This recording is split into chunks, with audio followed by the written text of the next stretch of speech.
सुनेगी unique law classes के YouTube channel पर मैं डॉक्टर उर्मिला राठी आपका हार्दिक स्वागत और अभिनंदन करती हूँ। बात करें हम कॉन्स्टिट्यूशन ऑफ इंडिया की। अगर किसी को सबसे टफ लगता है तो कॉन्स्टिट्यूशन ऑफ इंडिया क्यों? अरे इजी है, बट दिक्कत इसकी दो है। एक तो लेंथी बहुत है, second judiciary point of view से पूरा काम करनी है तो कई बार स्टूडेंट को समझ ही नहीं आता हमें पढ़ना कितना है, और तीसरा ये याद नहीं होता है क्योंकि याद होने लायक है ही नहीं, ये सिर्फ समझा जाता है, उसको अपनी ही भाषा में लिखना है। तो आज के बाद इसको रटने की कोशिश मत करना। क्यों? आर्टिकल 12 आपने देखा होगा, जाके चेक करना, छोटा सा आर्टिकल 12 है और वो 6 नंबर में आता है एडजस्ट में, तो वो तो 4 पॉइंट है, उसमें 4 लाइन है, वो तो लिख दी, फिर बाकी सब केस लो। तो जितने भी चीजें केस लो ही होती है यहाँ पर, इसलिए कॉन्स्टिट्यूशन को रटने की कोशिश मत करो, कॉन्स्टिट्यूशन को पढ़ो। जुडिशरी वाले 1 से 51A पूरा पढ़े, फिर सुप्रीम कोर्ट पढ़े, फिर हाई कोर्ट पढ़े, उसके बाद चैप्टर नंबर 11, 12, 13 पढ़े, फिर इमरजेंसी पढ़े, फिर अमेंडमेंट पढ़े, खत्म। इसके अलावा मत पढ़े जुडिशरी वाले। लेकिन फिर भी मन नहीं मानता है ना, रहा न जाए जी मल जाए, तो फिर पूरा पढ़े। ओके, चलिए आ जाओ। हम बात करें यहाँ पे कॉन्स्टिट्यूशन ऑफ इंडिया की। इसका नाम क्या है? भारत का संविधान। हिंदी वाले इसको भारतीय संविधान भी बोलते हैं, लेकिन इंग्लिश में इसका नाम क्या है? कॉन्स्टिट्यूशन ऑफ इंडिया ही है। इसके आगे कोई ईयर वियर नहीं लिखे होते, जैसे CRPC का लिखा होता है, BNSS का लिखा होता है, ऐसा कोई ईयर वियर लिखा हुआ नहीं होता है। टोटल कितने पार्ट है इसके अंदर? 22 पार्ट है। लेकिन अगर आप IAS का एग्जाम देते हो, RS का एग्जाम देते हो, तो कितने पार्ट है इसके अंदर? 26 पार्ट है। क्यों? 9A भी उसमें, 4A भी आएगा, 9A भी आएगा, 9B भी आएगा, 14A भी आएगा। तो जुडिशरी के पॉइंट ऑफ व्यू से पढ़ेंगे, जी के पॉइंट ऑफ व्यू से डिफरेंट हो जाता है। टोटल आर्टिकल 395 है, क्योंकि हम जुडिशरी वाले हैं, हम लास्ट पॉइंट देखते हैं, ठीक है, क्योंकि हमारा जुडिशरी का पूरा कानून नंबरिंग से चलता है, लेकिन एडमिनिस्ट्रेटिव में नंबरिंग से कोई लेना देना। आपको हंसी की बात बताऊं, हम कहते हैं आर्टिकल 370 हट गया। आर्टिकल 370 हटने की वजह से क्या हुआ? हमारे सारे बैरक के अंदर 31 अक्टूबर 2019 वर्ड ऐड हो गया हुआ। यही एडमिनिस्ट्रेटिव वाले कभी नहीं कहेंगे आर्टिकल 370 हटा, वो क्या कहेंगे? धारा 370 हट गई। इवन मोदी जी है ना, मोदी जी वो भी यही कहते हैं, अमित शाह जी भी यही कहते हैं कि हमने भारत के संविधान की धारा 370 हटा दी है। तो कुछ गड़बड़ हुआ? कोई गड़बड़ नहीं। धारा हो या आर्टिकल, दोनों एक ही चीज है। इस लड़के का नाम भी वैशाली है, इसका नाम भी वैशाली है, ये दोनों कंफ्यूज होती है। तो हमने क्या किया, एक को वैशाली राठौड़ बोलती हूँ, एक को वैशाली बोलती हूँ।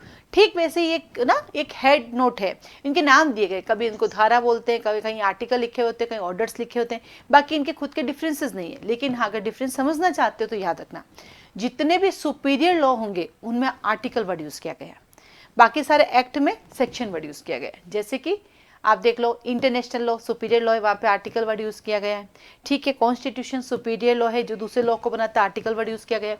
तो वैसे हमारे एक लिमिटेशन एक्ट भी है, लिमिटेशन एक्ट के पीछे शेड्यूल है ना, उसमें भी आर्टिकल वर्ड यूज किया गया। क्यों?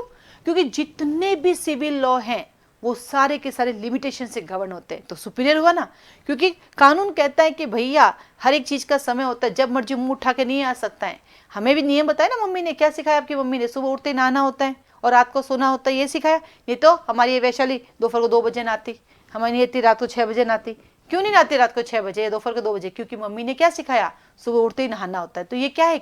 एक नियम है ही हमारे। तो वो जो लिमिटेशन है वो भी सुपीरियर लॉ है, क्योंकि वो रूल्स बताते हैं भैया लिमिटेशन का एक पीरियड होता है, उस टाइम आपको आना पड़ेगा। तो अगर आपसे इंटरव्यू पूछे कि what is the difference between article and sections, तो आप क्या कहेंगे कि जितने भी सुपीरियर लॉज होते हैं उनके आर्टिकल यूज किया जाता है और बाकी सबके अंदर सेक्शन वर्ड यूज करते हैं। तो कहेंगे अच्छा फिर CPC में ऑर्डर क्यों? तो आप कहना सर CPC में ऑलरेडी सेक्शन है, वो तो सेक्शन का प्रोसीजर देने के लिए उनको फिर और कुछ नाम देना था, इसलिए उनका नाम ऑर्डर दे दिया, बाकी ऐसा कुछ नहीं। ऑर्डर मीनिंग ऑफ कमांड, वो प्रोसीजर एक कमांड बताता है कि आगे जो सब्सटेंटिव लॉज दिया हुआ है, जो सेक्शंस दिए हैं, उनको प्रोसीड कैसे करोगे। जैसे मैं आपको कहूँगी आप लोगों को ऐसा करना चाहिए, आप लोगों को दौड़ना चाहिए ताकि आप हेल्दी रहोगे, मैं आपको क्या दे रही हूँ? कमांड कर रही हूँ कि जाओ, भागो और जाओ और जल्दी से 4 बुक लेकर आ जाओ। तो ये क्या कमांड? तो आप कहेंगे सर वो जो ऑर्डर्स है वो डिनोट करता है प्रोसीजर को, बाकी वैसा कोई उसका लॉजिक नहीं है, ठीक है। तो हमारे पास 3 चीजें हैं, आपको BNSS में सेक्शंस मिलेंगे, CPC में सेक्शन ऑर्डर दोनों मिलेंगे, और आपको कॉन्स्टिट्यूशन में, इंटरनेशनल लॉ में और लिमिटेशन के शेड्यूल में आर्टिकल्स मिलेंगे। तो इनको पता होने चाहिए क्योंकि इंटरव्यू में ऐसे क्वेश्चन पूछे जाते हैं। देन आता है शेड्यूल 12। ये शेड्यूल क्या होती है? हम सबको घर में, अपने सबके घर है, घर के अंदर किचन भी है, किचन है ना सबके घर में, मेरे घर में भी किचन है, आपके घर में भी किचन है, ठीक है। तो क्या सारा सामान किचन में आ जाएगा? अच्छा, अगर आप 10 किलो शक्कर लेके आओगे तो पूरी 10 किलो शक्कर किचन में रखोगे क्या? नहीं ना, किचन में तो 1 किलो या 2 किलो रखोगे, बाकी के 8 किलो 9 किलो कहाँ रखोगे? स्टोर रूम में, ठीक है। तो सारे कानून को हम लोग जो है सेक्शन में, आर्टिकल में नहीं डाल सकते, तो उनका स्टोर रूम होता है, ये इनका स्टोर रूम है जिसमें 12 शेड्यूल है, ठीक है। वैसे ही CPC के अंदर 158 सेक्शन है, उसका भी स्टोर रूम है। कौन सा स्टोर रूम है? ऑर्डर, क्योंकि वो शेड्यूल 1 में ऑर्डर दिए गए। तो स्टोर रूम हमेशा बड़ा होता है, ध्यान रखना, क्योंकि सामान ज़्यादा रखना होता है। तो इसमें कितना है 12, लेकिन जब कॉन्स्टिट्यूशन बना था तो कितनी शेड्यूल थी 8, तो यहाँ पे लिखो 8, क्योंकि यही प्री का सवाल कई बार आता है कि जब कॉन्स्टी बना था तो कितनी शेड्यूल थी 8, आज कितनी 12। ये 12 कैसा ही तो मैं बताऊंगी, 9 को अमेंडमेंट से जोड़ा, 10 को जोड़ा, 11 को 12, चारों अमेंडमेंट लिखाऊंगी जो एग्जाम में आते रहते हैं, ठीक है। अभी आगे करेंगे अपन। फिर आता है कब बना था ये, 26 नवंबर 1949 को। कैसे पता चला, प्रियम्बल में लिखा है, तो लिखो ये 26 नवंबर 1949 जो ये प्रियम्बल में लिखा हुआ है, तो लिखो ये प्रियम्बल में लिखा हुआ है, प्रियम्बल में लिखा हुआ है, ठीक है। और इसका कमेंसमेंट कब हुआ, 26 जनवरी 1950। ये कहाँ लिखा हुआ है, तो यहाँ पे लिखो आर्टिकल 394 में। कहाँ लिखा है 394। अभी बताओ जितने भी हम कानून पढ़ते हैं ना, सारे कानून के अंदर सेक्शन 1 कहता है मैं शॉर्ट टाइटल हूँ, मैं एक्सटेंट हूँ, मैं कमेंसमेंट हूँ। ये कॉन्स्टिट्यूशन है, ये बड़ा है, सुपीरियर है, उल्टा चलता है। सबसे पीछे लिखा है 393, कॉन्स्टिट्यूशन का नाम लिखो, लिखो फटाफट लिखो कि कॉन्स्टिट्यूशन का नाम आर्टिकल 393 में दिया हुआ है। लिखो लिखो, शॉर्ट नेम आर्टिकल 395 में, 393 में, कमेंसमेंट 394 में। जबकि अपन BNSS पढ़ते तो सेक्शन 1 कहता है शॉर्ट टाइटल, एक्सटेंड, कमेंसमेंट। तो यही प्री का सवाल है। जेलों के अंदर जब पहली बार ये आए थे लोगों को पता नहीं तो ये कहाँ गया, क्योंकि अपन तो आर्टिकल 1 पढ़ते हैं और 393 तक तो कोई पहुंचते नहीं। जब से मैं यूट्यूब पे पढ़ने लगी ना, लोगों को 393 तक पहुंचना शुरू किया, पर ये पहले कोई नहीं पढ़ते थे। पहले पता कॉन्स्टिट्यूशन में क्या पढ़ा जाता था, फंडामेंटल राइट्स, और क्या पढ़ते थे, duties, directive principle, supreme court, high court, emergency, amendment, खत्म। लेकिन अब क्योंकि फ्रिक्वेंटली एग्जाम होने लग गए, तो फ्रिक्वेंटली एग्जाम होते तो क्वेश्चन ज़्यादा बनते हैं, तो इसलिए हर चीज़ को टच किया जा रहा है, ठीक है। फिर आता है आपके पास, क्लियर हो गया 26 नवंबर, ये भी आपका क्लियर हो गया। आगे चलते हैं। फर्स्ट कहता है यूनियन और उसकी टेरिटरी है। पूरा इंडिया क्या है, एक यूनियन है, और उसकी टेरिटरी क्या है, सारे के सारे स्टेट। कैसा है, यूनियन और यूनियन टेरिटरी मिलकर हमारा पूरा भारत बनता है। तो आज के दिन में कितने स्टेट है हमारे पास, 28, और कितनी यूनियन टेरिटरी है, 8। पहले कितनी थी, 7। 2019 में अमेंडमेंट हुआ, अमेंडमेंट होके क्या किया, जम्मू कश्मीर लद्दाख को जोड़ा, तो कितनी बन गई, 9। फिर पता नहीं इनके क्या लट्टे खाई, इन्होंने क्या दादर नागर हवेली और दमन दीव को ये कर दिया, अब टोटल 8 हो गई, बड़े पंगे किए। तो पहले 7 थी, फिर 9 हुई, अब 8 हो गई, है तो पूरी 9 पर 2 को मर्ज कर दिया। तो सबसे पहले कौन सी आती है हमारी, दिल्ली। फिर कौन सी आती है हमारी, पुडुचेरी, फिर लक्षद्वीप, फिर चंडीगढ़, फिर सोच क्या रहे हो, अंडमान निकोबार। अंडमान निकोबार जो है इसका हाई कोर्ट कौन सा है, कैलकाटा हाई कोर्ट। कहाँ लिखा है ये बात, CPC के section number, very good. Andaman Nicobar का जो हाई कोर्ट है वो कलकत्ता हाई कोर्ट है। ये कहाँ लिखा है, CPC के सेक्शन नंबर 2 के 7A के अंदर। और ये MPADG का प्री का क्वेश्चन आया था अभी 2023 में। तो क्वेश्चन तो कहीं से भी आ सकते हैं, ठीक है। ओके, अंडमान के आगे चलते हैं, दमन दीव और नागर दादर हवेली। तो दमन दीव और नागर दादर हवेली घूम के आएंगे हम सब, परमानेंटली याद हो जाएगा। फिर कौन बची है हमारी, जम्मू कश्मीर, और कौन आया, लद्दाख। तो टोटल कितनी हुई, 8। ये किसका सवाल है, प्री का, ठीक है। बस याद रखना अमेंडमेंट कब हुआ, 2019 में हुआ था, तभी तो 31 अक्टूबर आया, वो लंबा चौड़ा काम हो गया। फिर आता आपके पास ये हो गई, आपके पास यूनियन टेरिटरी कहाँ से, 1, 2 का 4। तो सबसे पहले हमें यहाँ रहना है, तो इंडिया पता चल गया कि भारत है यूनियन और स्टेट से मिलकर बना है। सेम ये हम पढ़ेंगे कहाँ पे, शेड्यूल 1 में। फिर हम यहाँ रह रहे हैं, हमें यहाँ पे रहने के लिए क्या चाहिए, सिटीजनशिप, नागरिकता 5 से 11। इन सिटीजनशिप की क्यों जरूरत पड़ी पता है आपको, क्योंकि जब हम बात करते हैं हमें बोलने का अधिकार है। सुना कभी आपने, right to speech and expression, सुना कभी आप लोगों ने, कहाँ पे पढ़ा था राइट टू स्पीच और एक्सप्रेशन, वैशाली राठौड़ बताएगी कहाँ पढ़ा था बेटा ये, बिल्कुल सही जवाब, आर्टिकल 19 के सब क्लोज 1 में। यहाँ पे सब क्लोज 1 नहीं बोलेंगे, क्या बोलेंगे, आर्टिकल 19 क्लोज 1 में। फिर क्लोज के अंदर सब क्लोज है, देखो आर्टिकल है, आर्टिकल का क्लोज, क्लोज का सब क्लोज होता है। आप जिस कॉलेज से पढ़ के आए ना, वहाँ यही तो दिक्कत हो गई, उस कॉलेज में एक गड़बड़ कर दी टीचर्स ने। देखो हम बात करते हैं CPC, सेक्शन नंबर, CPC का कौन सा सेक्शन है जिसके अंदर बहुत सारे सबसेक्शन है, सेक्शन 18। उसके अंदर देखो सबसेक्शन 1 दे रखा है और सबसेक्शन 2 दे रखा है, ठीक है। तो जब सेक्शंस होते हैं तो उसके अंदर सबसेक्शंस होते हैं, कोई दिक्कत, कोई दिक्कत नहीं। फिर चलते CPC, ऑर्डर नंबर 1। ऑर्डर 1 के अंदर रूल्स हैं, तो एक बार रूल दे रखा, रूल नंबर 8। अब उस रूल के 8 के अंदर देखना 6 पॉइंट बने हुए हैं, उनको बोलते हैं सब रूल। सब रूल 1, सब रूल 2, सब रूल 3। ठीक वैसे ही चलते कॉन्स्टिट्यूशन में, आर्टिकल नंबर 19, ठीक है। फिर उसके अंदर आप जाके देखो 6 क्लोज बने हुए हैं, तो 19 के अंदर आता क्लोज 1। क्लोज 1 के अंदर जाके देखना ABCDEFG तक बने हुए हैं, उनको बोलते हैं सब क्लोज ABCD, ठीक है।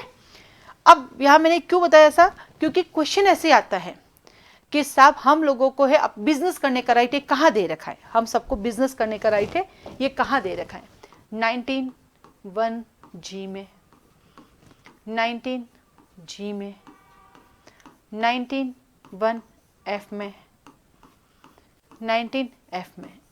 इसी वजह से अभी एपीओ के एग्जाम में गड़बड़ हो गई। एपीओ के अंदर डेफिनेशन क्लोज पूछी, वो सबसेक्शन 1 में दी गई, वो सबसेक्शन 1 लिखना भूल गए, सीधा उन्होंने ABCD दे दिया, इसलिए वो सवाल डिलीट हो जाएगा। ये चीज़ें बहुत मायने रखती है। और ये मैं मन से नहीं बता रही हूँ कि आर्टिकल है, आर्टिकल को क्लोज है, सब क्लोज बोलते हैं, पता है क्यों, ये सब कुछ आर्टिकल 366 में लिखा हुआ है कि जो हेडिंग है उसे आर्टिकल बोलेंगे, उसके अंदर वाले को क्लोज बोलेंगे, क्लोज के अंदर वाले को सब क्लोज, ये सब कुछ आपके इसी में लिखा हुआ है। डायरेक्ट मैं सीख बताऊंगी आपको, ठीक है। अब ये सवाल बताए दो लगे हाथ कि हम सबको ट्रेड ऑक्यूपेशन का फंडामेंटल राइट है कहाँ दिया हुआ है।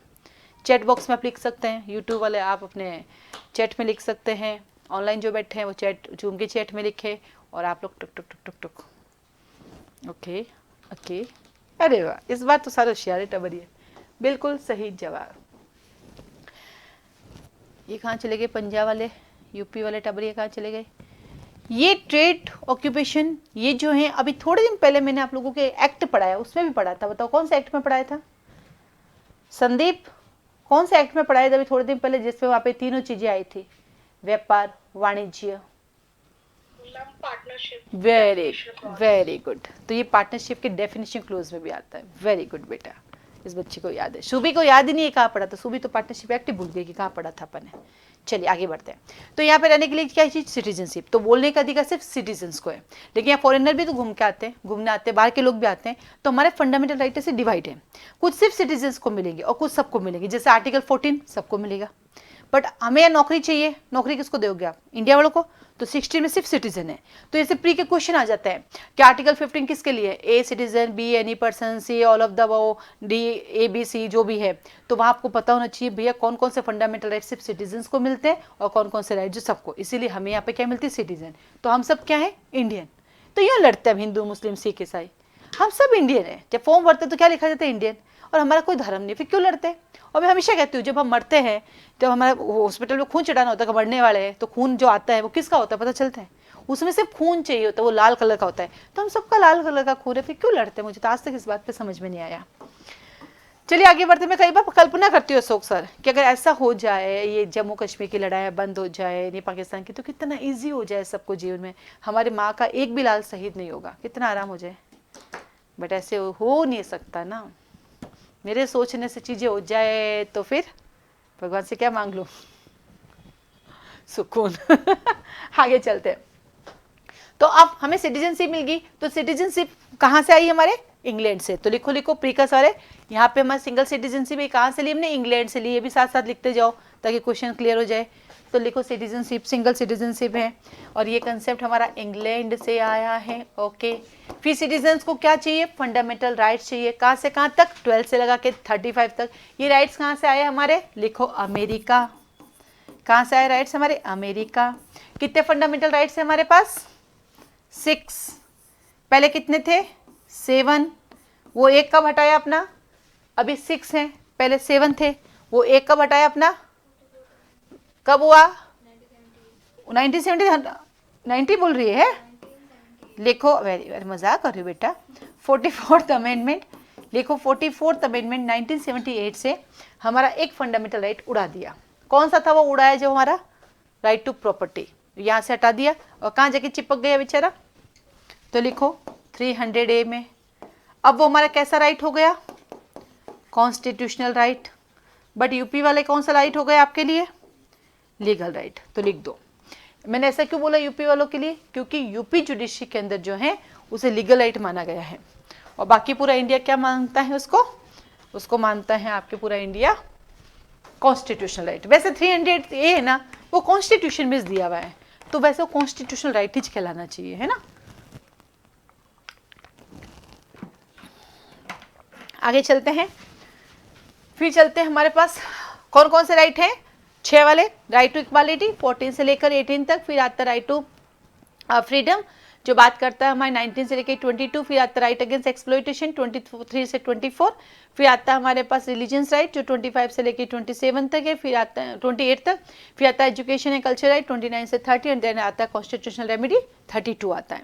लेकिन कई बार हम पूछते हैं ना कितने राइट है, तो बच्चे से कहते हैं right to freedom, right to speech, right to religion, वो अंदर दे रखे। राइट टू इक्वालिटी के अंदर 14 से 18 है, ये ध्यान रखना।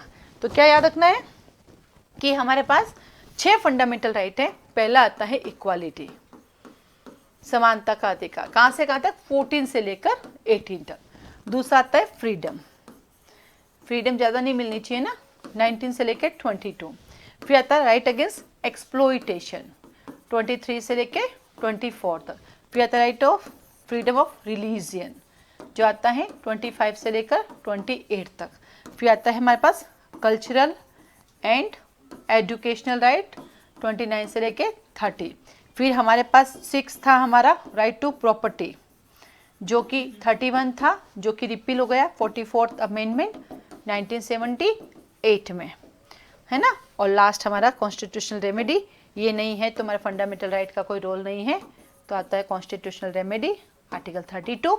पता ना था रिट लगती है 32 के अंदर, आप सुप्रीम कोर्ट जा सकते हो, रिट लेकर जा सकते हो ना फंडामेंटल राइट्स के लिए। और पता है फंडामेंटल राइट किसके अगेंस्ट मिलते हैं, स्टेट के अगेंस्ट मिलते हैं।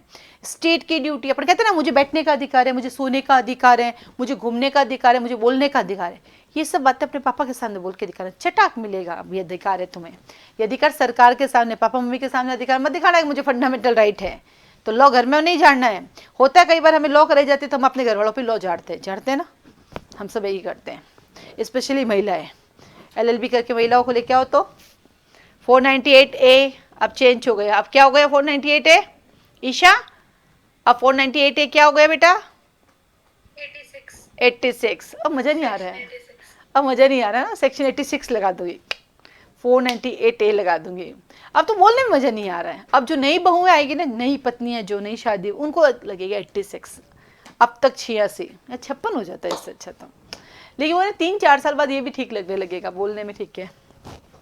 आगे चलते हैं हम, फिर फंडामेंटल राइट्स मिल गए हमारे पास। अब फंडामेंटल राइट को कंट्रोल करने के लिए एक DPSP बनाई गई, ठीक है। तो आर्टिकल हमारा 31B कहता है, 31ABCDC कहता है, आर्टिकल 31C कहता है कि स्टेट जो है डायरेक्टिव प्रिंसिपल्स बना सकती है, और वो डायरेक्टिव प्रिंसिपल्स आपके आर्टिकल 14 आर्टिकल 19 को जो है कंट्रोल कर सकता है। एल गज़े में फिर तो बोलने के अधिकार में सब छीन लिया, ना बोल सकते, ना घूम सकते, ना बैठ सकते, ना व्यापार कर सकते, कुछ बचा ही नहीं। और इक्वालिटी में तो स्टेट जब मर्जी जिसको देना वो दे देगा। तो ऐसे बहुत पंगे चल रहे हैं। तो 31C जो है ना उसमें बहुत पंगे चल रहे हैं, और जहाँ पे ये कहा गया है कि साहब स्टेट पॉलिसी बनेगी, स्टेट पॉलिसी हमारे फंडामेंटल राइट्स को कंट्रोल करेगी। फिर इसके ऊपर केसेस आए, मिनर्वा मिल्स का केस आया, केशवनाथ भारती जी का केस है, उन्होंने कहा ऐसा थोड़ी हो सकता है। और ऊपर से एक और बात कही कि अगर डायरेक्टिव प्रिंसिपल्स हमारे फंडामेंटल राइट को कंट्रोल करेंगे ना, आप उसको कोर्ट में चैलेंज भी नहीं कर सकते। तो फिर उसको चेंज किया गया, किसके थ्रू चेंज किया गया, केस लॉस के थ्रू। क्योंकि आर्टिकल 141 जो हमारा है ना, वो कहता है कि ओ भाई हमारे सुप्रीम कोर्ट को भी लॉ बनाने का अधिकार है। जैसे पार्लियामेंट लॉ बनाती है, जैसे स्टेट लेजिस्लेचर लॉ बनाती है, वैसे सुप्रीम कोर्ट भी लॉ बनाती है आर्टिकल 141 में। इसलिए आपने देखा होगा ना कई बार कि सेक्शन बैरेक्ट में दिखाई देते हैं, लेकिन केस लॉ की वजह से उनको क्या कर देते हैं, अनकॉन्स्टिट्यूशनल डिक्लेयर कर देते हैं। हो सकता है वो रिपील नहीं होते हैं, बट वो एक तरह से कॉमा में चले जाते हैं, राइट। तो यहाँ पे आता है हमारे पास फंडामेंटल राइट। इस फंडामेंटल राइट को कंट्रोल करने के लिए DPSP कहाँ से कहाँ तक, 36 से 51। प्री का क्वेश्चन आता है, कहाँ से लेके आए इनको, कहाँ से चोरी करके लाए अपन, आयरलैंड से। देखो पॉजिटिव नेगेटिव सबके साथ जुड़ा हुआ है। कोई कहता है कि भैया हमारा कॉन्स्टिट्यूशन बहुत अच्छा है, हम टोटल 65 देशों से जाके अच्छी अच्छी चीजें लेकर आए हैं और उससे हमारा नया कॉन्स्टिट्यूशन बनाया। तो कोई कहता है हम चोरी कर करके लाए और हमारा कॉन्स्टिट्यूशन बनाए। कुछ भी कर लो, कुल मिला के हमारे कॉन्स्टिट्यूशन में 65 देशों का सम्मेलन है, इसलिए हमारा कॉन्स्टिट्यूशन सबसे बेस्ट है।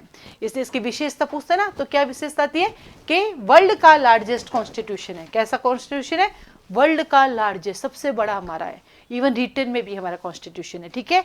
तो कहाँ से लेकर आए, आयरलैंड से। प्री का सवाल है। अब जब राइट्स आते हैं तो ड्यूटीज भी आती है। किसने कहा, टॉट, और किसने कहा, जुरिस्प्रूडेंस। क्या कहता है, टॉट कहता है उबी जस इमी रेमेडियम, जहाँ अधिकार है वहाँ उपचार है। जुरिस्प्रूडेंस कहता है जहाँ राइट्स हैं वहाँ ड्यूटीज है। बिना ड्यूटी के राइट सर्वाइव नहीं होता, बिना राइट के ड्यूटी सर्वाइव नहीं होती। तो यहाँ पे हम ड्यूटीज को लेके आए। कहाँ से लेकर आए? चोरी करके इसको नहीं, कहाँ से लेके आए? इसको ढूंढ के हम लेके आए सोवियत रूस से। तो लिखो सोवियत रूस, यानी रसिया से लाए। अब देखो बेटा जी 4A बीच में है, इसका मतलब अमेंडमेंट हुआ। कौन सा अमेंडमेंट हुआ? ये हाईलाइट नहीं हो रहा है, इससे लिख के देखती हूँ। तो लिखो 42nd अमेंडमेंट से लेके आए। कब हुआ ये? 1976। आपको एक और ट्रिक समझो, जहां भी प्रॉपर्टी वर्ड आता है, प्रॉपर्टी को इन किया, प्रॉपर्टी को आउट किया, ऑलवेज 44th अमेंडमेंट 1976। और जब कुछ समझ नहीं आए 42nd अमेंडमेंट लगाओ बाकी सब में, क्योंकि मिनी कॉन्स्टिट्यूशन है, इसमें बहुत बड़े अमेंडमेंट हुए थे।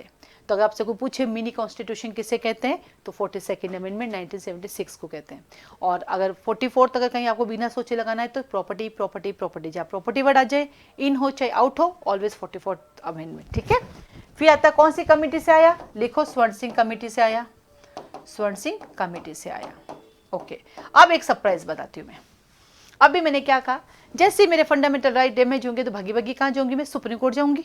लेकिन डायरेक्टिव प्रिंसिपल्स और फंडामेंटल ड्यूटीज, ये दोनों कोर्ट में एनफोर्सेबल नहीं होता है। लिखो लिखो, यही प्री का सवाल है। Fundamental duties and directive principles court में एनफोर्सेबल नहीं होता है, इन्हें चैलेंज नहीं किया जा सकता है। फिर भी हमारे देश के शासन में मूलभूत होते हैं, हमारे फंडामेंटल्स काउंट्स होते हैं, बट इन्हें चैलेंज नहीं कर सकते। ठीक है। अब देखो, हम सबको इंडिया में रहना है, तो पहले हमने इंडिया ढूंढा, फिर हम आए, हमें सिटीजनशिप मिल गई, सर्वाइव करने के लिए फंडामेंटल राइट्स मिल गए, कंट्रोल करने के लिए DPSP आ गया, फिर हमने हमारी ड्यूटी पूरी की। तो एक तरह से देखा जाए तो 1 2 का 4। तो मैंने क्या किया, इस कॉन्स्टिट्यूशन को डिवाइड कर रखा है याद करने के लिए। पहले मैं करती हूँ 1 से लेके 4 तक। ठीक है। अब मैं करूँगी 5 से लेके 10 तक। कैसे करूँगी 5 से 10? देखिए, अब हम सब कहाँ रहते हैं? इंडिया में। इंडिया क्या है? राज्यों का संघ है, इसलिए इसको बोलते हैं यूनियन। तो आता आपके पास द यूनियन, ये आया आपके पास द यूनियन, ये देखो ये रहा। तो इंडिया क्या है? राज्यों का संघ है, इसमें आता द यूनियन। और इसमें हमारा एक फेवरेट है, कौन है? 124 से 147। मैंने ऐसा क्यों कहा इसमें हमारा एक फेवरेट बंदा बैठता है? हम सब कौन है? लॉ वाले। और लॉ को किससे मतलब है? सुप्रीम कोर्ट से। और सुप्रीम कोर्ट कहाँ पढ़ेंगे अपन? 124 से 147। तो पहले आया कि हम सब आ गए, हम सब कहाँ रहते हैं? इंडिया में। तो इंडिया क्या है? द यूनियन है। कहाँ से कहाँ तक? देखो 52 पे स्टार्ट होता है बेटा, खत्म कहाँ होता है? 51। ऐसे थोड़ी होता है, पहले 52 पे 51 कैसे आएगा? इसका मतलब ऑटोमेटिक 100 लग जाएगा, तो आ गया आपके पास 151। तो ये इनको याद नहीं करना है, इनको समझना है। इतने सारे आर्टिकल थोड़ी याद होते हैं। मैं तो याद किया 52 से स्टार्ट हुआ, 51 पर खत्म, यानी 1 लगा दूं मैं, 151 हो गया। ठीक है। अब हम कहाँ रहते हैं? मैं जैसे राजस्थान में रहती हूँ, आप कहाँ रहते हैं? यूपी में रहते हो। तो हम सब कहाँ रहते हैं? स्टेट में। तो पहले यूनियन आया, और यूनियन के बाद हमारे पास कौन आया? स्टेट। तो आता है पार्ट नंबर 6 कहता है मैं हूँ आपका स्टेट। कहाँ से कहाँ तक? 152 से 237। 237 वेरी इंपॉर्टेंट है, क्योंकि फिर से जुडिशरी से रिलेटेड है। तो यहाँ पे हमारी जुडिशरी कहाँ पढ़ेंगे हम? 214 से। यहाँ हाई कोर्ट पढ़ेंगे अपन 214 से 237, हाई कोर्ट से लेके बाकी सारा लॉ ही है हमारा ये। ठीक है। तो पांचवें में हमारे पास यूनियन है, हम सब स्टेट में रहते हैं। स्टेट के बाद हम चलते हैं पार्ट बी के, जो थे स्टेट हमारे गायब हो गए। पढ़ा था ना पार्ट बी के स्टेट? कहाँ पढ़ा था? लास्ट क्लास में पढ़ा था पार्ट बी के स्टेट, टीपी के सेक्शन नंबर 1 में। तो टीपी का सेक्शन, वेरी गुड, टीपी का सेक्शन 1 पढ़ेगा, उसमें लिखा हुआ है कि भैया हमारे टीपी एक्ट आते सब पे अप्लाई हुआ था, बट पार्ट बी के अंदर जो आते हैं उनको छोड़ दो, जो नवंबर 1956 की बात करता है, और साथ ही साथ बॉम्बे, पंजाब और दिल्ली, इन 3 में बाद में टीपी अप्लाई हुआ था। तो ये अब हमारा रिपील हो गया। कब होगा? 238 में। अब रिपील का मतलब क्या होता है बेटा? हटा दिया। वॉइड का मतलब क्या होता है? जिसका कोई वैल्यू नहीं होता है। इनके भी वर्ड होते हैं, रिपील होना, ठीक है, रिपील आ गया, सेविंग्स होना, repeal, savings, void, unconstitutional, constitutional, इन पांचों के अपने अपने अर्थ होते हैं। रिपील का मतलब अब हमारे बैलेट से गायब हो गए। वॉइड का मतलब ए बेनिशियो, उनका कोई वैल्यू होता ही नहीं है। सेविंग्स का मतलब, सेविंग्स जहाँ भी क्लोज आता है सेविंग्स, उसका मतलब ये पूरा कानून इस पर अप्लाई नहीं होता। जैसे कि आप जाना CPC सेक्शन नंबर 4 पे, वहाँ लिखा हुआ है सेविंग्स। सेविंग्स का मतलब लिखा है कि ये CPC लोकल लॉज पर, स्पेशल लॉ पर, और क्या कहते हैं एग्रीकल्चर मैटर पे अप्लाई नहीं होता है। ठीक ऐसे ही आपके पास लिखा हुआ है BNSS में। अब पहले और किस में लिखा है? BNS में लिखा है। BNS है ना, उसमें पहले जो IPC थे तो सेक्शन 5 था, अब वो तो उड़ा दिया। तो अब जो सेक्शन 1 पढ़ना, तो सेक्शन 1 का सब सेक्शन 6। अरे मैं पूछ रही थी इसको क्योंकि लास्ट वाला है, तो सबसेक्शन है कितने, लास्ट वाला है, तो सबसेक्शन 6 में आ गए। तो पहले सेक्शन था, तो BNS तो इतनी गंदी बिगाड़ी है इन्होंने, सब कुछ सबसेक्शन। तो जो नए बच्चे उनके लिए अच्छी है, पुराने बच्चों के लिए थोड़ा सा रहता है, ठीक है। तो सेविंग्स का मतलब होता है वो एक्ट उस पर अप्लाई नहीं होता है। तो पहला क्या पढ़ा, रिपील हो गया, दूसरा वॉइड, तीसरा सेविंग्स। अब आता है आपके पास कॉन्स्टिट्यूशनल। होता क्या है, जब भी कुछ भी आर्टिकल बनते हैं, कोई सेक्शंस बनते हैं, तो जनता बहुत है, ये गलत है इसको हटाया जाए, ये गलत है इसको हटाया जाए। आपको पता है अभी उस पर बहुत चर्चाएं चल रही थी। सेक्शन नंबर 106 ऑफ BNS, क्या है 106 BNS इशिता, ईशा, इसा 106 BNS क्या है? Death by negligence.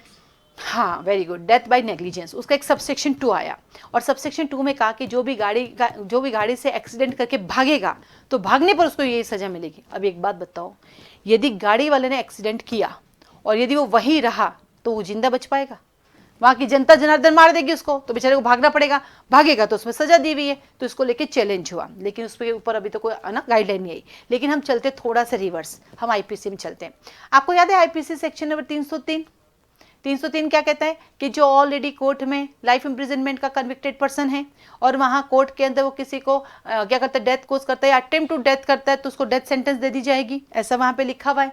तो उसको क्या क्या वहां लिखा था, शेल, उसको डेथ मिलेगी, मतलब डेथ ही देनी पड़ेगी। तो उस केस में क्या किया, फिर case I Mitthu versus state of Punjab, उसने कहा ये सेक्शन गलत है, तो उन्होंने कहा दिस सेक्शन इज अनकॉन्स्टिट्यूशनल। लेकिन आपके IPC के बैरेक्ट में हमेशा रहा, तो इसका मतलब अनकॉन्स्टिट्यूशनल डिक्लेयर किया तो रिपील करने की जरूरत नहीं है। ठीक वैसे 377 माँ का लाडला बिगड़ गया, फिर 497 के अंदर अडल्ट्री वाला। तो आप देखना आपके बैरेक्ट में वो सेक्शन आज भी है, लेकिन क्या किया, वहां से उनको बोल दिया अनकॉन्स्टिट्यूशनल है, ठीक है। फिर आगे चलते हैं, हमारे एक CRPC हुआ करता था पहला, उसमें एक सेक्शन था 433A। सेक्शन 433A CRPC कहता है कि यदि मान लीजिए कि आपने किसी का मर्डर किया, मर्डर करने पर कितनी सजा मिलती है, मर्डर करने पर आपको सजा मिलती है डेथ सेंटेंस या लाइफ इम्प्रिजनमेंट एंड फाइन, ठीक है। तो वहां हमने ऑलरेडी आपको लाइफ इम्प्रिजनमेंट दे दिया, डेथ सेंटेंस दे दिया, अब उसको कम्यूट करना है। तो उन्होंने कहा भाई डेथ का लाइफ तो पहले दे दिया, अब लाइफ को भी माफ करना है, तो 14 साल आपको जेल में रहना पड़ेगा। तो इस सेक्शन को चैलेंज किया कि तो गलत है, आप इससे कम भी माफ करो। तो कोर्ट ने कहा ये कॉन्स्टिट्यूशनल है, ये संवैधानिक है, इनको नहीं हटाया जाएगा, ठीक है। तो समझ गए कॉन्स्टिट्यूशनल मतलब कि जब भी किसी चीज पर चैलेंज होता है, तो चैलेंज को जब सुप्रीम कोर्ट कहती है सही है, तो वो कॉन्स्टिट्यूशनल है। जैसे कि हम पढ़ेंगे आर्टिकल 16 में ना हम पढ़ेंगे बैकवर्ड क्लासेस के लिए सीटें रखी जाए, 50% रिजर्वेशन दिया जाए। तो उसके भी ऊपर भी केस आया हुआ है, M नागराज वाला, उन्होंने कहा ये कॉन्स्टिट्यूशनल है। तो हमारे पास 5 चीज़ें मिलेगी, कभी रिपील मिलेगा, कभी आपको सेविंग मिलेगा, कभी आपको वॉइड मिलेगा, कभी आपको कॉन्स्टिट्यूशनल, कभी अनकॉन्स्टिट्यूशनल। तो उसमें डरने की जरूरत नहीं है, ठीक है। आगे चलते हैं, तो क्या काम हमारे, इसको हमने रिपील कर दिया गया। तो 5 में अंदर स्टेट आया, 6 में नहीं, 5 में हमारे यूनियन आया, 6 में हमारे स्टेट आया, 7 में रिपील होगा, 8 अब आया हमारे पास यूनियन टेरिटरी। क्यों, यूनियन इंडिया गया, फिर राज्य आ गए, फिर वो हमारे यूटी भी तो है 8, वो कहता हम कहाँ जाएंगे, तो ये हमारी 8 यूनियन टेरिटरी आ गई। 239 से 242 तक, 242 है, 242 तक। अब ये कहता है भैया तेरा इंडिया किससे बना, तेरे राज्य किससे बने, तेरी यूनियन टेरिटरी किससे बनी। सबसे छोटी इकाई कौन है, पंचायत। और पंचायत का शुभारंभ कहां से हुआ पता आप लोगों को, कहां से, राजस्थान से। और राजस्थान में कहां से, नागौर से, नागौर जिले से। वेरी गुड, देखा हम राजस्थान में रहते हैं, पंचायत की शुरुआत यहाँ से हुई जो कॉन्स्टिट्यूशन में है। और बोल बोल, मैंने बताया मैं हरियाणा में रहती हूँ। अरे तू हरियाणा में रहती है, पर मैं क्यों, मैं राजस्थान में रहती हूँ, मेरे राजस्थान से शुरुआत हुई, मैं ये समझा रही हूँ।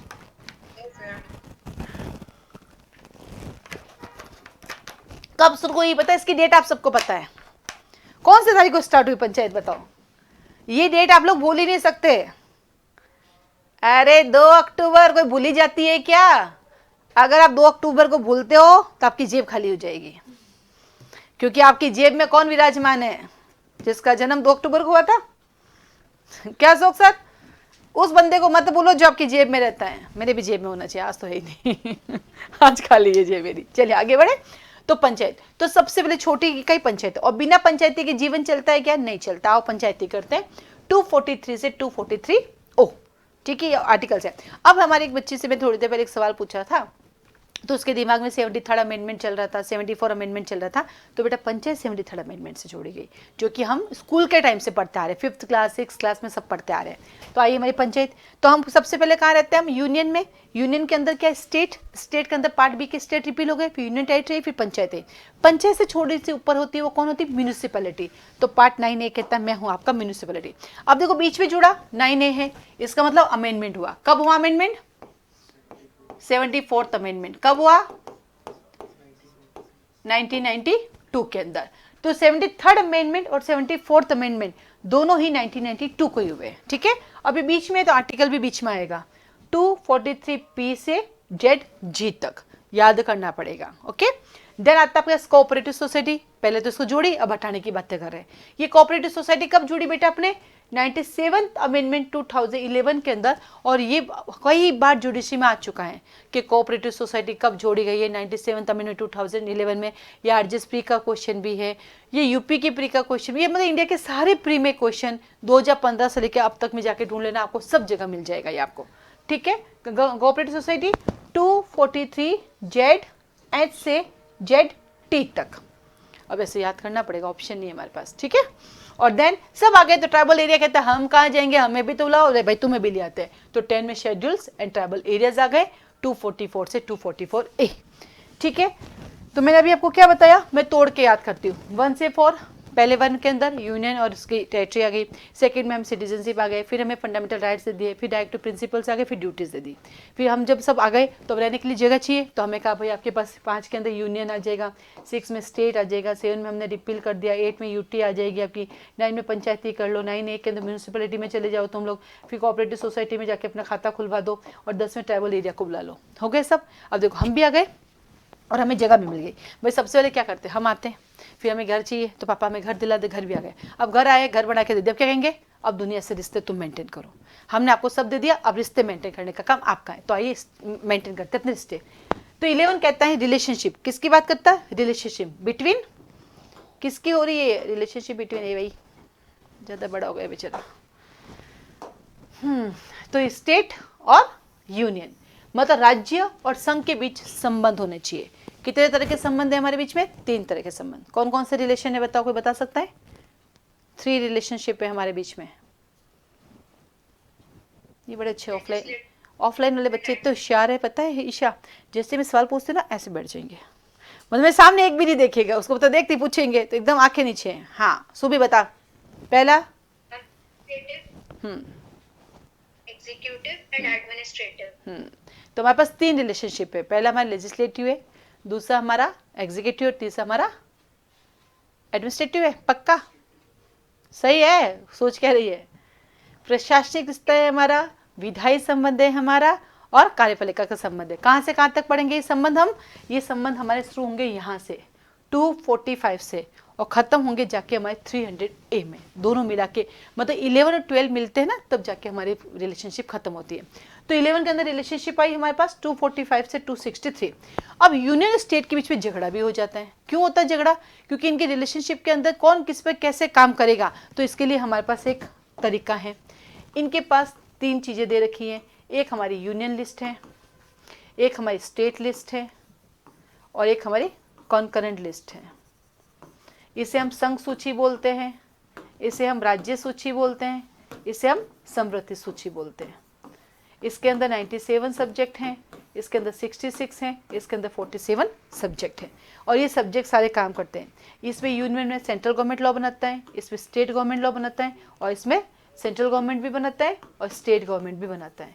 इसलिए हमारे BNSS, BNS, BSA, CPC and all other laws, सब में हमारे सारे के सारे central government state government amendment कर सकती है, क्योंकि हमारे जितने भी कानून हैं वो सारे कानून किसके कंट्रोल में है, कॉन्करेंट लिस्ट में। और कॉन्करेंट लिस्ट में लॉ कौन बना सकती है, दोनों बना सकती है। तो अगर रिश्ते मेंटेन नहीं करेंगे तो झगड़े हो जाएंगे। तो ये रिश्ते 3 तरीके से चलते हैं, यूनियन लिस्ट, स्टेट लिस्ट और कॉन्करेंट लिस्ट से। वापस चलो, अब जब हमारे बीच रिश्ता आ गया तो आदमी के पास रिश्ता आता तो आदमी क्या करता है, काम शुरू करता है। तो हम यहाँ पे 4 तरह के काम करेंगे। सबसे पहले पैसा, फाइनेंस आएगा, जिसे आज के बच्चे फिनेंस बोलते हैं। फिनेंस ही बोलते हैं ना, हम तो फाइनेंस बोलते थे, और फाइनेंस समझ में आता था अशोक सर, समझ में आता ना, फाइनेंशियल प्रॉब्लम, आजकल बच्चे फाइनेंशियल प्रॉब्लम हमारी ठीक नहीं है, तुम क्या बोलते हो वैशाली, फाइनेंशियल प्रॉब्लम या फाइनेंशियल प्रॉब्लम? फाइनेंशियली फिर ठीक है, तुम मेरे वाली कैटेगरी के ना, ये आज छोटे बच्चे बोलते फाइनेंशियल, है ना ईशा? फाइनेंस बोलती है, फाइनेंस बोलती है? फाइनेंस। ए यार झूठ मत बोलो, ये कौन से बच्चे जो फाइनेंस बोलने वाले फिर क्लास में? ठीक है, तो पहले फाइनेंस आता है, वित्त आता है, फिर पैसा आता है तो हम क्या लेते हैं, प्रॉपर्टी खरीदते हैं। प्रॉपर्टी खरीदने के लिए क्या करते हैं, कॉन्ट्रैक्ट करते हैं, और कॉन्ट्रैक्ट ब्रीच होता है तो क्या करते हैं, सूट इंस्टीट्यूट करते हैं। तो finance, property, contract and suit, कहाँ से कहाँ तक, 264 से 300A। अब यहाँ पे पता, ये तो पूरा 264 से लेके 300A के अंदर दो question very very very very important है, जो प्री और मेन दोनों में आते हैं। एक हमारा 299 और एक हमारा 300A। ऐसा क्यों? ये जो 299 है ना, ये क्या है पता है, ये वाइकेरियस लायबिलिटी है। आपने क्या कभी ढंग से टॉट पढ़ा होगा ना, तो जाके देखना, वाइकेरियस लायबिलिटी के बहुत बड़ा क्वेश्चन दे रखा है। और उसमें पता आपको एक एग्जाम्पल होगा, आपको याद होगा, Vidyavati versus state of Rajasthan का केस था। उदयपुर के कलेक्टर की गाड़ी जो है वहाँ से ना क्या बोलते हैं, गैराज से ठीक होकर आती है, फिर उसे एक्सीडेंट हो जाता है, फिर बोला तो सोवरेन एक्ट है, इसमें स्टेट लाइबल नहीं होगा, तो बोला सोवरेन एक्ट नहीं है, ये नॉन सोवरेन एक्ट है। बहुत लंबा छोटा सवाल लगता है, टॉट में भी आता है और कॉन्स्टिट्यूशन में भी आता है। और 300A ये हमारा प्रॉपर्टी का अधिकार हुआ करता था एक जमाने में, जो हमारा फंडामेंटल राइट होता था। अब ये हमारा फंडामेंटल राइट कहाँ चला गया हमारा, अब कॉन्स्टिट्यूशनल राइट में चला गया। ये 300A कब जोड़ा गया बेटा, यहीं पे लिख दो ऑब्लिक करके, अभी सिखाए थे लॉजिक, कब जोड़ा गया, 44th अमेंडमेंट 1976 में। चलिए फिर फाइनेंस लिया, आप क्या कहेंगे, 48, अच्छा 8888, हाँ। फिर आता है आपके पास नंबर 13 में, अब चलो बिजनेस करते हैं, पैसा आएगा तो बिजनेस करते हैं। चलो पूरे इंडिया में चलते हैं, भारत के राज्य क्षेत्र में तो व्यापार वाणिज्य समागम करेंगे 301 से 307। जो भी बच्चा कॉलेज में पढ़ता है उनका ये क्वेश्चन आता रहता है, 301 से 307 पूरा आपको एज इट इज छापना होता है और खत्म। ठीक है, तो अब क्या क्या 3 चैप्टर आए, 11 में रिलेशनशिप की, 12 में अपन ने पैसे से सामान खरीदा, और 13 में बिजनेस शुरू किया। लेकिन 14 कहता है जब आप बिजनेस करोगे तो क्या करोगे, टैक्स की चोरी करोगे, प्रॉपर काम नहीं करोगे, तो आपके कंट्रोल करने के लिए ऑफिसर चाहिए। ऑफिसर कहाँ से आएंगे, तो 14 कहता है यूनियन और स्टेट के दिन सर्विसेज, तो सर्विसेज अंडर यूनियन और स्टेट। सुना आपने यूपीएससी की तैयारी कर रहे हैं, सुनते हैं हम आरपीएससी की तैयारी कर रहे हैं, तो यूपीएससी मतलब हम लोग आईएएस की तैयारी कर रहे हैं, और आरपीसी मतलब यानी पीसीएस की तैयारी कर रहे हैं। तो हमें क्या करना पड़ता है, इसके कंट्रोल की बात हो जाती है। तो यहाँ पे आ जाता है आपके पास 308 से 323। ठीक है, और फिर ये जो सर्विसेज वाले ना, ये भी तो बदमाश हो सकते हैं, इन पे कंट्रोल करना पड़ेगा। मान लीजिए किसी ऑफिसर ने काम नहीं किया, उसकी शिकायत कहाँ करोगे, तो उनके खुद के ट्राइब्यूनल्स बने होते हैं, जिनको बोलते हैं एडमिनिस्ट्रेटिव ट्राइब्यूनल। क्योंकि इनके खिलाफ तो अगर आपको केस करना है, एफआईआर करनी, तो पहले प्रीवियस सैंक्शन लानी पड़ती है उनके अधिकारियों की, तो फिर इनकी शिकायत कहाँ करेंगे। तो देखो इधर देखो, 11, 12, 13 में हम प्रॉपर काम नहीं करते तो सर्विसेज वाले हमें पकड़ने आते हैं, और जब सर्विसेज वाले प्रॉपर काम नहीं करते तो ट्राइब्यूनल्स को लाना पड़ता है। ठीक है, तो कहां से कहां तक आ गए, 11 से लेकर के 14A तक। आ जाओ वापस अपने यहाँ पर, तो 1 2 का 4, 5 to 10 ये हो गया हमारे पास, 11 से लेकर 14A तक, इनको हमेशा साथ में याद रखना है। तो 11 में क्या था, रिलेशनशिप, 12 में क्या था हमारे पास, फिनेंस, प्रॉपर्टी, कॉन्ट्रैक्ट, सूट, 13 में क्या था, बिजनेस के अपन trade, occupation, territory in India, फिर 14 के अंदर क्या सर्विसेज वाला आ गया यूनियन और स्टेट के, और 14A में ट्राइब्यूनल आ गया। फिर उसके बाद आएगा हमारा 15 से लेकर 16।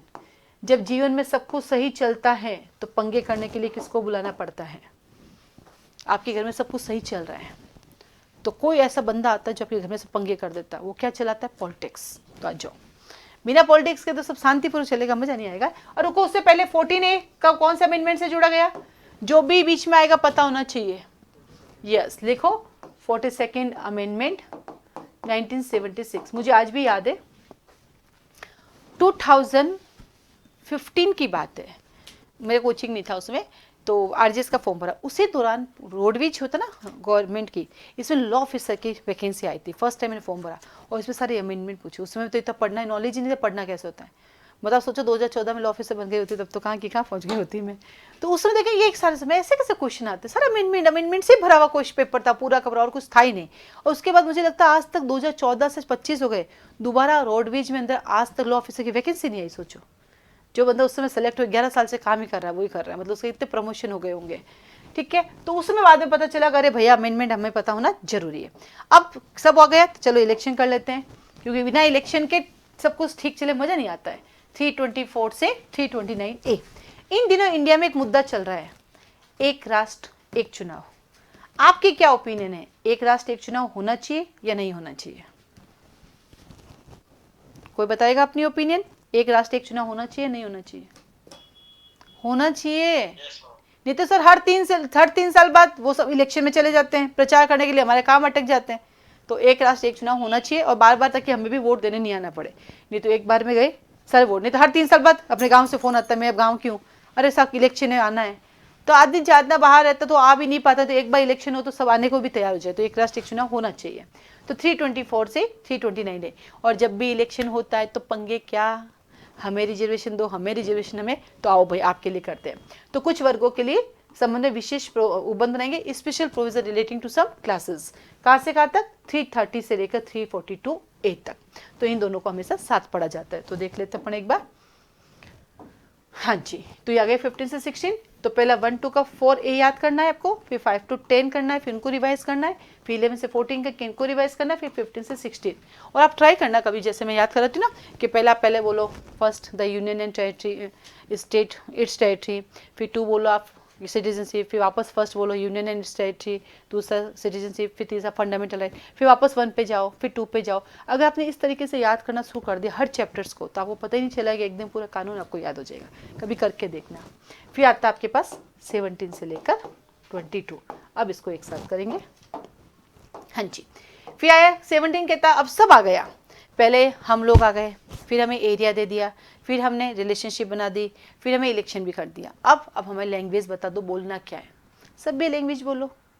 और तो क्या बोलोगे? सभ्य लैंग्वेज बोलो। तो बोला ऑफिशियल लैंग्वेज क्या है? तो जनरली हमारी हिंदी है। फिर धीरे धीरे धीरे कन्वर्ट होती जा सकती है, स्टेट गवर्नमेंट कर सकती है। तो आता है हमारे पास लैंग्वेज 343 से 351। बट इसमें हमारा एक ही आर्टिकल काम का है 348। क्यों भाई? बाकी पूरा काम का क्यों नहीं है? क्योंकि भैया हम जुडिशरी वाले, हम लॉ वाले, हमें लॉ से मतलब है। और लॉ में 348 ही हमारा काम का है, क्योंकि 348 कहता है सुप्रीम कोर्ट और हाई कोर्ट की लैंग्वेज क्या होगी। सुप्रीम कोर्ट की language according to constitution English होगी, बट हाई कोर्ट की लैंग्वेज हर स्टेट गवर्नमेंट अपने अकॉर्डिंग चेंज कर सकता है, लेकिन फिर भी हमारी इंग्लिश ही चलती है। बाकी स्टेट गवर्नमेंट के पास पावर है, क्यों करे। अब मुझे ये बताओ, तो लोअर कोर्ट की क्या होगी? जैसे तो सुप्रीम कोर्ट हाई कोर्ट हो गए, तो सेशन कोर्ट की क्या होगी, सिविल कोर्ट की क्या होगी? तो सीपीसी के अंदर दे रखी है कि अदर देन हाई कोर्ट क्या लैंग्वेज होगी, और BNSS में दे रखी है कि अदर देन हाई कोर्ट क्या लैंग्वेज होगी। तो बाकी सबकी दे रखी है। ऑफिशियल लैंग्वेज में लेके हमेशा लड़ाई होती है। साउथ में जगह देखो हिंदी बोलना ही पसंद नहीं करते हैं, लैंग्वेज पे लड़ाई। अपने यहाँ तो भाषा पे लड़ाई हो जाती है, तो लग जाती है हमारी इमरजेंसी। ये इमरजेंसी प्रोविजन आपातकालीन उपबंध आप सबने बचपन से पढ़ा होगा। 352, 356 और 360। 360 अब तक इंडिया में कितनी बार लग चुका है? ये क्वेश्चन कई बार आ चुका है। कितनी बार लग चुका है? पता नहीं, पता नहीं। ओए कितनी बार लग चुका है? 3 बार। एक ने कहा सुबह कितनी बार लग चुका है? एक भी बार नहीं। इस बार कोरोना में लगने वाला था, लेकिन सरकार ने दिमाग लगा नहीं, क्योंकि अगर 360 लगता तो क्या होगा पता है? सारी गवर्नमेंट कर्मचारियों की सैलरियाँ कम हो जाती है, सिवाय राष्ट्रपति के, प्रधानमंत्री के। तो फिर वोट कौन देगा इनको?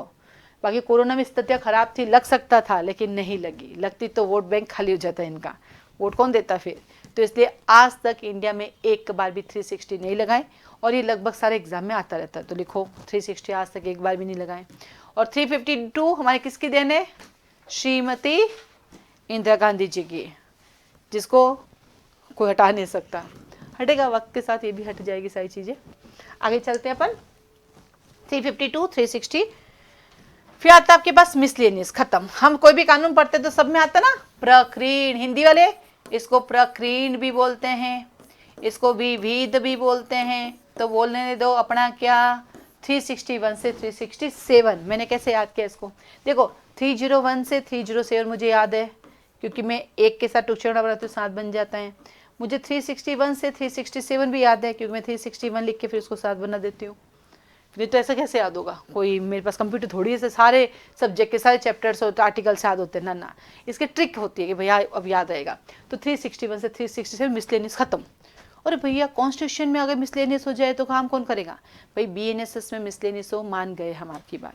CPC में मिसलेनियस है, मान गए हम आपकी बात। लिमिटेशन में मिसलेनियस है, मान जाते हैं। पर कॉन्स्टिट्यूशन में मिसलेनियस होगा तो काम कौन करेगा? तो बोला नहीं नहीं नहीं, हमारे पास अमेंडमेंट भी है। तो आता है अमेंडमेंट 368। एडीजे 2021 में आ गया ये अमेंडमेंट वाला। आज मैंने देखा तो मैंने कहा ये तो आ गया और यही तो काम का था। तो 368 कहता है कि हमारा इंडिया का कॉन्स्टिट्यूशन फ्लेक्सिबल भी है और रिजिड भी है, क्योंकि आप एकदम से एक अमेंडमेंट नहीं कर सकते, उसका एक प्रोसीजर फॉलो करना पड़ता है। और इसमें 4 फेमस केस है। सबसे पहले शंकर भगवान के पास, तो शंकरी प्रसाद वर्सेस यूनियन ऑफ इंडिया। फिर शंकर भगवान के पास कौन जाता है? जो सज्जन इंसान होते हैं, तो Sajjan Singh versus state of Rajasthan. देखा 4 फेमस केस में राजस्थान का भी एक केस है। फिर शंकरी प्रसाद के पास सज्जन जी जाए तो फिर गोलकनाथ आए, चक्री चलाएंगे तो गोलकनाथ को बुलाएंगे, तो गोलकनाथ जी आए स्टेट ऑफ पंजाब से। फिर जो कुछ है केशव, यानी पूरी धरती को चलाने वाले विष्णु भगवान, तो Keshavananda Bharati versus state of Kerala. ये 4 केस। फिर 4 और लिखेंगे। इसमें श्रीमती इंदिरा नेहरू गांधी भी लिखते हैं, इसमें मिनरवा मिल्स भी लिखते हैं, इसमें वामन राव भी लिखते हैं। तो टोटल 8 केस लिखाती हूँ मैं, ठीक है। 4 तो पूरी दुनिया लिखती है, पर 8 लिखते हैं। उसके बाद आता है ये प्री प्लस मेन का क्वेश्चन है, ठीक है। और देन आता है हमारे पास अभी ये अमेंडमेंट कैसा होगा।